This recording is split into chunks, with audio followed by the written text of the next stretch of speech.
ఎప్పుడు ఇంకెప్పుడు తెలంగాణలో మంత్రివర్గ విస్తరణకు ఇంకెంత సమయం పడుతుంది? ఎవరికి అవకాశం దక్కుతుంది? ఎవరికి నిరాశ మిగులుతుంది?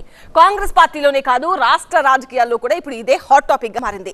రాష్ట్ర పార్టీ పెద్దలు ఏం చెప్తున్నారు, ఢిల్లీ పెద్దలు ఏం ఆలోచిస్తున్నారు? ఈ అంశంలో గల్లీ నుంచి ఢిల్లీ దాకా మేధోమదనం జరుగుతున్న వేళ ఇప్పుడు ఒక కొత్త ముచ్చట గాంధీ భవన్ సర్కిల్లో షికారు చేస్తోంది. అయితే అది అలాంటి ముచ్చట కాదు, ఆశావహుల గుండెలు గుబేలమనిపిస్తోందట. ఇంతకీ ఏంటది?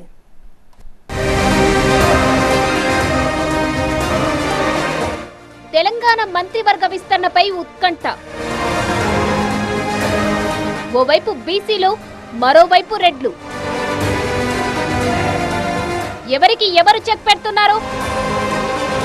క్యాస్ట్ కార్డు వెనుక కథ నడుపుతున్నదెవరు?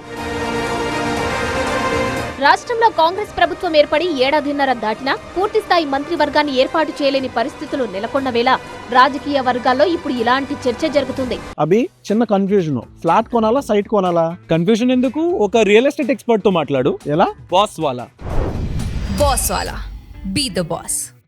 దీనికి కారణం పదవుల కోసం ఆశావాహుల సంఖ్య అధికంగా ఉండడమేనన్న విషయం స్పష్టంగా తెలుస్తున్నా ఇటీవల జరుగుతున్న పరిణామాలు మాత్రం మరింత ఆసక్తి కలిగిస్తున్నాయి, ఉత్కంఠ కలిగిస్తున్నాయి. సడన్ గా ఈ అంశంలో కులం కార్డు తెరమీదికి రావడం చర్చనీయాంశంగా మారుతుంది. బీసీలకు సముచిత స్థానం కల్పించాలంటూ ఆ వర్గం నేతలు గళం విప్పుతుండడం ఈ విషయంలో కొత్త అంకానికి తెరలేపినట్టుగా కనిపిస్తుంది. ఉద్దండ నేతలుగా పేరున్నవారు మంత్రి పదవి రేసులో పోటీ పడుతుండడం ఒకెత్తైతే ఇప్పుడు క్యాస్ట్ ఈక్వేషన్స్ పై చర్చ మొదలవడం గాంధీ భవన్ వర్గాల్లో గుసగుసలకు కారణమవుతుంది. ఇప్పటికే బీసీ కార్డుతో పీసీసీ పదవి దక్కించుకున్న బొమ్మ మహేష్ కుమార్ గౌడ్ తన కొత్త టీంను సిద్ధం చేసుకునే పనిలో నిమగ్నమయ్యారు. ఢిల్లీ పర్యటనలో అదే విషయమై ఏఐసీసీ పెద్దలతో వరుస భేటీలు నిర్వహిస్తున్నారు. అయితే మంత్రివర్గంలోనూ బీసీలకు సముచిత స్థానం కల్పించాలని ఆయన కోరినట్టు తెలుస్తుంది. పీసీసీ చీఫ్ అంటే కాంగ్రెస్ లో ముఖ్యమంత్రితో సమానమైన స్థాయి. అలాంటి నాయకుడు మరోసారి బీసీ కార్డు ఎత్తుకోవడం చూస్తుంటే తెర వెనుక ఏదో జరుగుతోందన్న అభిప్రాయం వ్యక్తమవుతుంది. అతి త్వరలో మంత్రివర్గ కూర్పుతో పాటు పీసీసీ కమిటీ పైన తుది నిర్ణయం ఉంటుందని మహేష్ గౌడ్ చెబుతుండడం శ్రేణుల్లోకి అలాంటి సంకేతాలనే పంపుతోంది. ఎన్నికలకు ముందు బీసీ డిక్లరేషన్ ప్రకటించిన కాంగ్రెస్ పార్టీ తెలంగాణ రాష్ట్ర విషయానికి వచ్చిన కొన్ని విషయాలు కూడా వారికి చెప్పడం జరిగింది. వీలైన త్వరలో క్యాబినెట్ కూర్పు కూడా చేయాల్సిందిగా వారికి మనవి చేయడం జరిగింది. వారు త్వరలోనే చేస్తామనే మాట కూడా చెప్పడం జరిగింది.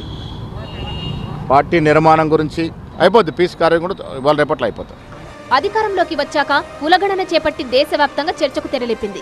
బీసీలకు 42% రిజర్వేషన్లు కల్పించాకే స్థానిక సంస్థల ఎన్నికలకు వెళ్తామని ప్రకటించింది. కేంద్రంలోని ఎన్డీఏ ప్రభుత్వం కూడా దేశవ్యాప్తంగా కులగణనకు నిర్ణయం తీసుకోవడంతో అది తమ ఒత్తిడి వల్లేనని గల్లా ఎగరేస్తున్నారు తెలంగాణ కాంగ్రెస్ నేతలు. బీసీలకు అన్ని రకాలుగా సముచిత స్థానం కల్పించేందుకు కాంగ్రెస్ సిద్ధంగా ఉందంటూ పదే పదే ఉటంకిస్తున్నారు.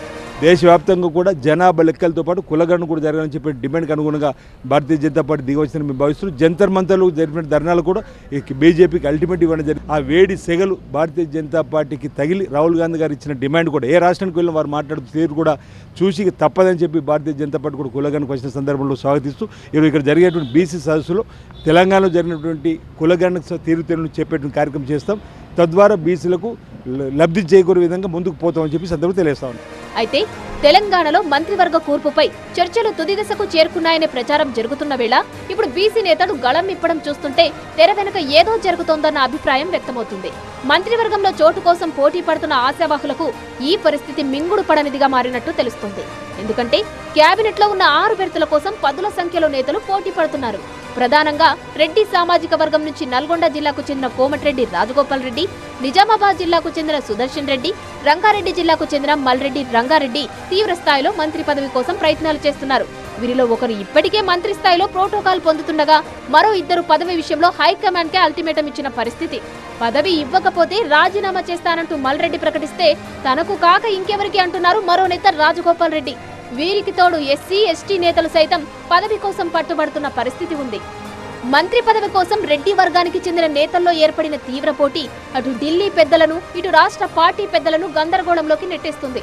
వీరిలో ఏ ఒక్కరికి పదవి ఇచ్చినా మిగిలిన వారిలో రగిలే అసంతృప్తి జ్వాలలను చల్లార్చడం అంత ఈజీ కాదు. అటు పార్టీ ఇటు ప్రభుత్వం అల్లకల్లోలమయ్యే పరిస్థితి తలెత్తడం ఖాయం.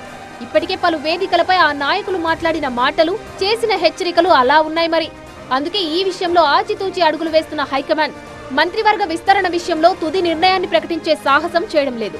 అందుకే ఈ ఇరకాటం నుంచి బయటపడేందుకు పార్టీ పెద్దలే బీసీ కార్డును తెర మీదకు తెచ్చినట్టు తెలుస్తుంది. అందుకే అటు పీసీసీ మహేష్ కుమార్, ఇటు ప్రభుత్వ విప్ ఆది శ్రీనివాసులను తెర మీదకి తీసుకొచ్చారన్న ప్రచారము జరుగుతుంది.